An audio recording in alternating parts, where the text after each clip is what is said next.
This is a story of love, revenge, drama, and a dash of the supernatural. The story begins in an elegant city in South Korea where glass skyscrapers rise majestically between luxury shops and parks full of cherry blossoms. In the heart of the city stands an aristocratic mansion with an air of mystery. Here resides Kang Ji-hoon, a handsome 35-year-old CEO, owner of a multi-million-dollar conglomerate. A tall and corpulent man with perfect features like K-drama actors. He has always stood out for his intelligence, determination, and success in business. Despite his powerful presence, his large and striking eyes convey an intense and penetrating look that reveals a deep melancholy. Behind his dominant personality, he hides a noble and warm heart. And although he may seem cold and impenetrable, a touch of kindness and tenderness characterizes him, contrasting with his aura of an implacable leader.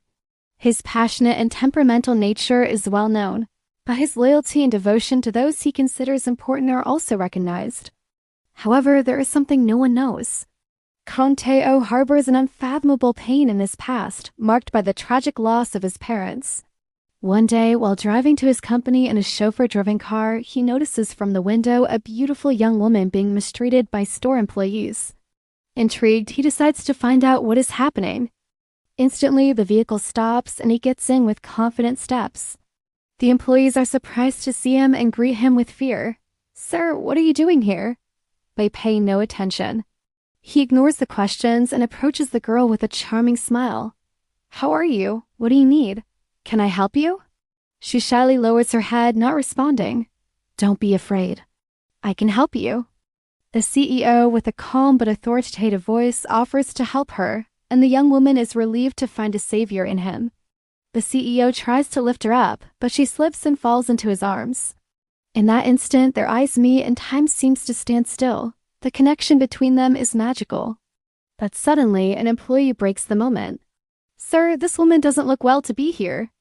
She doesn't look like someone who can pay." He scolds her in a firm but courteous tone, then apologizes to the young woman and shows her the store, unaware that fate has already brought them together.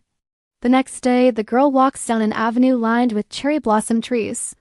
She smiles as she sees petals falling in the air and plays with them.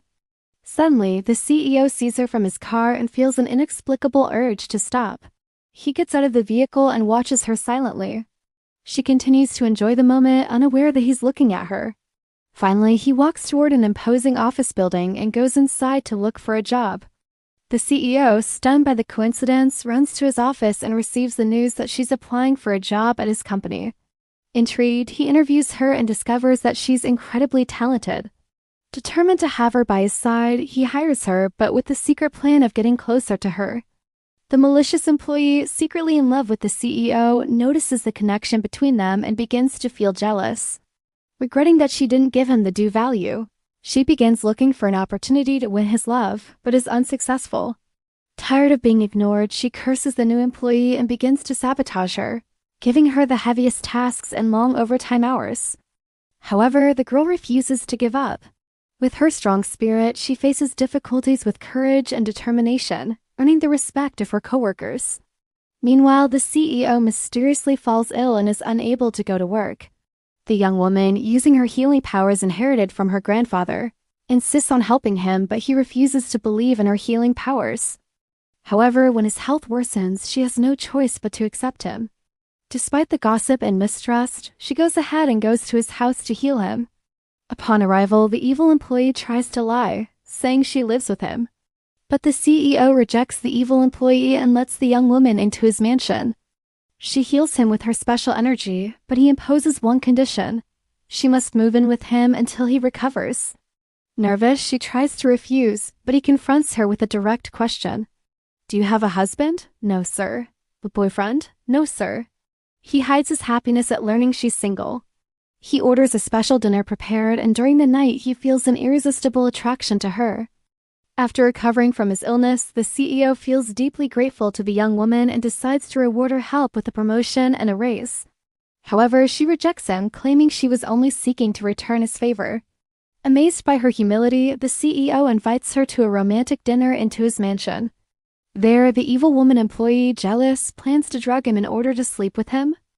However, the CEO avoids the trap by having dinner with the young woman. After dinner, a moment of love arises between them.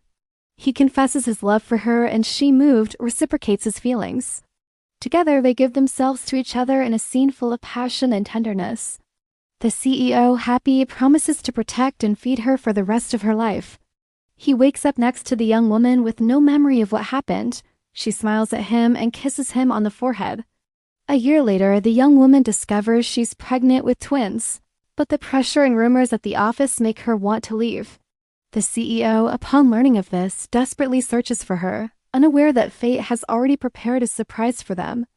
What did you think of this story? If you enjoyed it, please leave your thoughts in the comments. Don't forget to like, subscribe, and share so this story reaches more people.